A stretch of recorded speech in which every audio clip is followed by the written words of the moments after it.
On va aller quand même voir, alors là, quand même, l'excellence de la région Nord-Pas-de-Calais. Là, on a l'excellence gastronomique, mais là, il s'agit d'innovation. Il s'agit de jeunes qui ont, comment dire, inondé le marché du jeu vidéo à partir de leur production particulièrement nordiste, mais en même temps universelle. C'est l'objet de notre feuilleton de la semaine. On regarde ça tout de suite ensemble. Dans cette entreprise, jouer à la console pendant les heures de pause est tout à fait normal. La raison est simple, ce sont ces salariés qui fabriquent l'un des jeux vidéo les plus célèbres du pays. 1,5 million de Français en sont accros, plus de 2 millions de joueurs à travers le monde. Ce succès, on le doit à deux amis originaires de la région, Anthony et Camille. Deux passionnés qui ont décidé de monter leur propre entreprise avec 3 fois rien. Objectif, réussir dans le Nord, coûte que coûte. On était un petit peu fou à l'époque, un petit peu naïf, c'est qu'on a créé avec rien, on a créé avec 3 000 euros chacun. Et puis on est parti à l'aventure comme ça, c'était très compliqué, les 4-5 premières années ont été très compliquées. 6 000 euros et 10 ans plus tard, l'entreprise et ses faux airs de firme de la Silicon Valley se portent bien. Avec un chiffre d'affaires de 40 millions d'euros par an, Anthony et ses associés emploient 400 salariés venus de toute la France.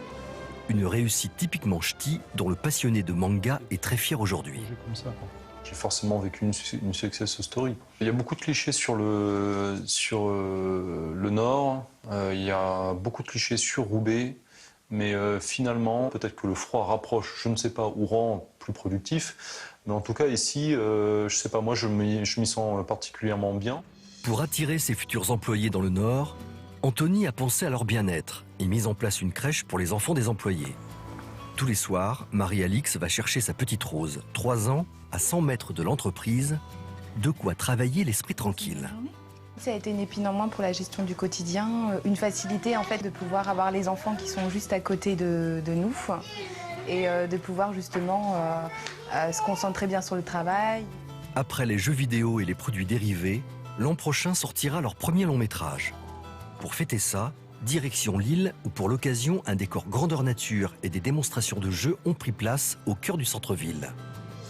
La maire est venue en personne inaugurer le lieu, une vraie reconnaissance de leur travail.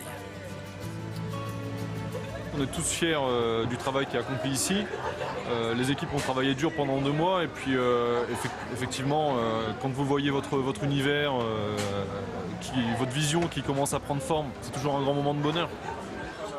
La vraie récompense pour Anthony, c'est aussi de voir ses passionnés découvrir ces jeux fabriqués juste à côté de chez eux. Les Français, surtout les nordistes, peuvent faire des bons jeux. C'est sympa de se dire qu'on a à 40 km, ou enfin moins plutôt, à 20 km de chez soi, une entreprise de jeux vidéo qui réussit, quoi. Anthony a réussi à prouver qu'on pouvait vivre son rêve d'ado et réussir dans sa région. Et qui sait, cet exemple va peut-être faire des émules auprès de certains de ces jeunes. C'est incroyable cette histoire, hein. Grâce à ça, ils ont réalisé leur premier long métrage.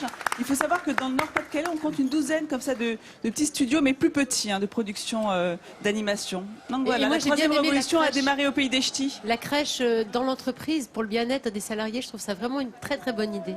Ouais, et ça se développe de plus en plus en plus. Mais je peux vous dire que c'est un énorme succès, hein, comme on le dit dans le reportage, un énorme succès ce jeu, et on se doute qu'ils ont la créativité pour en créer d'autres. C'est toute la beauté de cette région, avec toute cette diversité. On va